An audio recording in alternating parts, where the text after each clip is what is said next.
രേവതിയും സച്ചിൻ വിമലാൻ്റിയുടെ അടുത്ത് എത്തിയപ്പോൾ തന്നെ അവിടേക്ക് ഡോക്ടർ വരികയാണ്.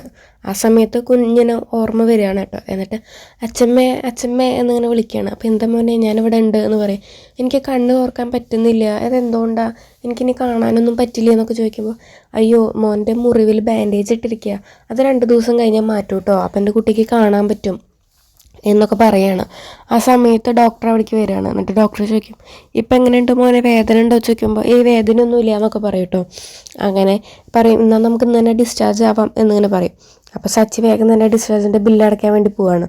ഈ സമയത്താണെങ്കിൽ വിമലാൻ്റി മോളെ എനിക്കൊരു കോൾ വിളിക്കാണ്ടെന്ന് പറഞ്ഞിട്ട് രേവതിയുടെ അടുത്ത് നിന്നുകൊണ്ട് മാറി നിൽക്കുകയാണ്. എന്നിട്ട് ശ്രുതിനെ വിളിച്ചിട്ട് പറയും മോളെ ഇങ്ങനെ ഡിസ്ചാർജ് ആവുകയാണ്, അപ്പോൾ ഞങ്ങളിന്ന് നാട്ടിലേക്ക് പോവുകയാണ് പറയും.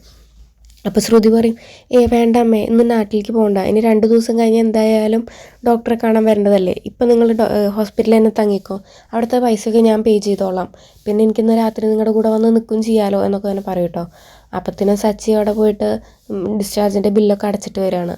അപ്പോൾ ഈ വിമലാൻ്റി പറയും മോനെ ഞങ്ങൾ ഇന്ന് പോകണില്ല എന്ന് വെച്ചിട്ടാണ്, ഞങ്ങൾ ഇവിടെ നിൽക്കുക, കാരണം ഇനിയും 2 ദിവസം കഴിഞ്ഞ് അങ്ങോട്ട് വരണ്ടേ, അത് ബുദ്ധിമുട്ടല്ലേ, അതുകൊണ്ട് ഇവിടെ തന്നെ ഞങ്ങൾ നിൽക്കുക എന്ന് പറയും.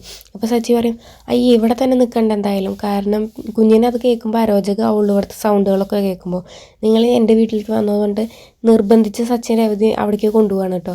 അപ്പോൾ സച്ചിൻ രേവതി വരാനായിട്ട് വരുന്ന കാണുമ്പോൾ ശ്രുതിക്കാകെ പേടിയാവും, ഇനി ഇവരെന്തെങ്കിലും സത്യം അറിഞ്ഞോ, എല്ലാം മനസ്സിലായി ഇവർക്ക് എന്നൊക്കെ അങ്ങനെ പറയും കേട്ടോ. അപ്പോൾ തന്നെ വിമല അങ്ങനെ എല്ലാവരോടും കൂടി പറയും സച്ചിൻ രേവതി നിർബന്ധിച്ചതുകൊണ്ട് മാത്രമാണ് ഞാൻ ഇങ്ങോട്ട് വന്നത്, ഞാൻ എൻ്റെ നാട്ടിലേക്കോ അല്ലെങ്കിൽ പുറത്തെവിടെയെങ്കിലും റൂം എടുത്ത് നിൽക്കാൻ പോയതാ എന്നൊക്കെ ഇങ്ങനെ പറഞ്ഞിട്ട് ഇങ്ങനെ പറയും. അപ്പോൾ ചന്ദ്ര പറയും നിങ്ങൾ ഇവിടെ നിൽക്കുന്നത്, ഇവിടെ നിൽക്കാനുള്ളവർക്ക് തന്നെ സ്ഥലമില്ല, അങ്ങനെ എങ്ങനെയെന്നൊക്കെ ഓരോന്ന് പറയുന്നുണ്ട്. അതൊക്കെയാണ് ഇന്നത്തെ എപ്പിസോഡ്.